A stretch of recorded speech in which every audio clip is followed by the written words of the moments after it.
Why cards look alike? I made a weird decision. I'm like, all right, Daniel has to bluff every street. Maybe I'll get lucky and hit a Maybe I'll just make a full house. Well, the weird thing is, if I just had a king, he probably wins. That was So my reasoning was wrong. I didn't think you'd go like, if I just had a king, I'm folding, Daniel. Yeah. Raise, 23.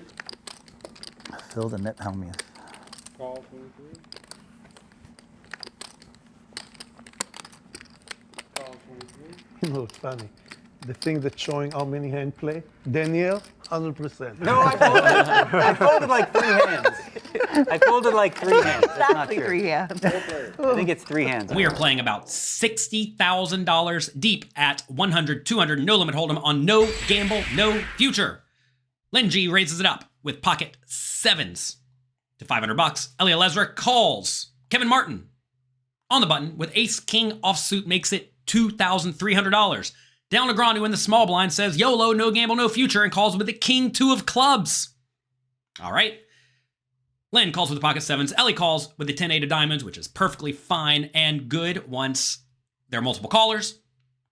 Let's head to the flop. Well, the last time I filmed here, we had Justin Young played 90% of the hands and it was 150. impressive. But I mean, he hit a lot of hands.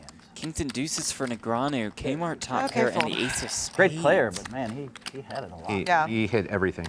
Crazy. Negreanu leads here He had for a 6K. lot.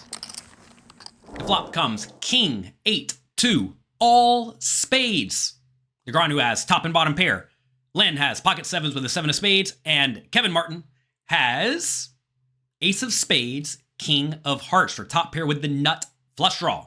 Negreanu bets $6,000 into the $9,600 pot. Len wisely gets out of the way with her pocket 7s with a 7 of spades. Some people think pair plus flush draw is a really good hand, but this is absolutely not a good hand. And she makes the easy fold. Alezra with middle pair. Forgot about him. He makes the easy fold as well. 2 excellent folds, which is not something you see on No Gamble, No Future all that often. You got to realize, very multi-way on a 3 flush board. Someone's likely to have a pretty good made hand, like a flush or a top pair, and someone's pretty likely to have a good draw, like the ace of spades or the queen of spades. Middle pairs are no good. It's a good spot to not gamble if you want to have a future. Both Len and Alezra want to have a future. Over on to Kevin Martin. Let's see what he does. Was he drinking whiskey or no? Yes. Yeah. He had his first double Negreanu done has by been first break. so But it's not crazy really and active in this it's not game. really Kevin like- Martin it's not must like feel like poker. he's got the Last time I whole played this world. show, I lost 500 to Justin. Wow. Really? Yeah, 2 big hands. This is a spot where if stacks were shallower, perhaps Kevin would want to just raise and load the money into the pot because he almost always has the best hand. That said, ace of spades, king on the king 8-2 board, all spades, is a really good hand to call in general because you're not worried about being outdrawn at all. There are pretty much no cards that could come that could outdraw Kevin because the spade is good. Maybe a queen or a jack is randomly going to be bad, but not that often. So Kevin essentially has the nuts. Now realize in this scenario, he does not. He's against the king 2, which is not a hand you expect to be against all that often, but it is what he's against this time. But this is an excellent spot to slow play and force Negreanu to stay in the pot with his entire range.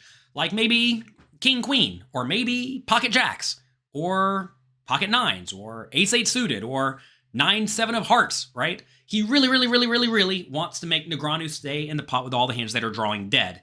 And calling does that, which is exactly what Kevin does. Let's head to the turn. He played a hand so crazy and sucked out on me. It was crazy. It was nuts. And it rattled me. And the next hand, I get aces. Buying for another 200, and he bust the aces with pocket 4s. Yeah. Yeah, that's crazy. That is half of Kevin Martin's stack, that 25,000 chip bet. The turn is the 4 of diamonds. The pot is $21,600, and Negreanu brings the heat. He bets $25,000. Kevin only has $53,000 total, so this is about half of Kevin's stack. Facing this very large overbet, what do you think Kevin should do? Should he fold, call, or rip it all in? Take a second, think about it. Let me know what you would do in the comments section below. And if you love Negreanu's costume, click the like and subscribe button too. And even if you don't, click the like and subscribe button too. Martin wondering, what in the world does he have? Did he flop a smaller flush? Somehow 2 pair?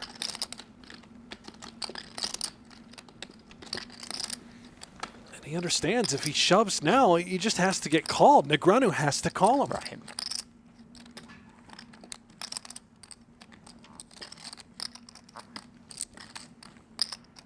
This is a pretty nasty spot for Kevin because Negreanu's essentially saying, I like my hand, to the point that I'm going to load in a bunch of money.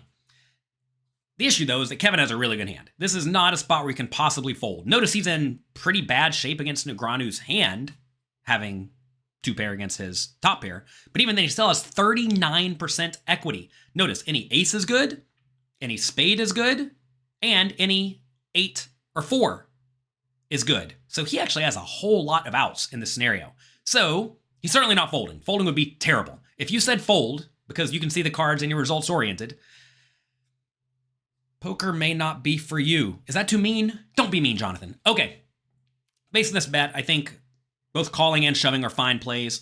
If you think Negreanu has far too many just like nonsense bluffs in his range, like maybe 5-3 suited or 6-3 suited or something like that, maybe you should justify or could justify calling because you really, really, really want to keep those very junky hands in the pot. If you think Negreanu will bet a hand like pocket jacks like this, and then maybe fold it to a raise, even with the jack of spades, calling may start to make some sense. But I think in general, when Negreanu blasts like this, he's going to have a lot of made hands, some of which ace king does fine enough against, like king queen, king jack, especially with a spade. Or he's going to have a really good made hand like 2-pair or flush, which is, kind of unlikely, but it is what he has this time. Or he's going to have just some random bluff like queen of spades, jack. I think against all of those hands, shoving makes a lot of sense given that Kevin already has about, well, Negreanu bet half of Kevin's stack. Getting tongue-tied over here. So, long story short, Kevin needs to put all of his money in, unless he thinks Negreanu is absolutely insane. Let's see what Kevin does. And he does indeed shove. How much? I guess I have to call. I call. How many times do you want to do it? Or I don't know if I have the best hand. We can discuss. Okay. Oh. Okay, well, it's not. Look at all the outs for Kmart. It's up to you, buddy. Will they run it once or twice? Nice. What are the options? Once or Once or twice. twice? That's it. Twice. 2 times. Let's run it. Okay. They'll run it twice. Spade, please. $128,400 in Eight. middle. 8 works. Ah, man. It's just like I didn't think the single king was good, but Well, I can't fold why that. not?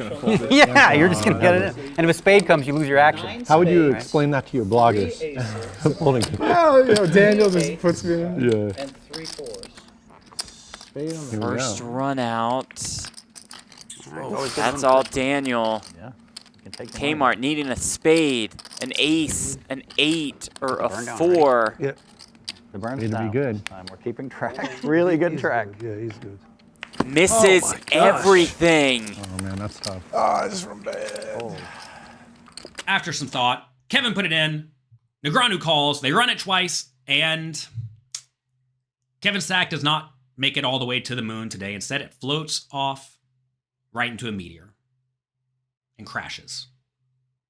I'll talk to you next time.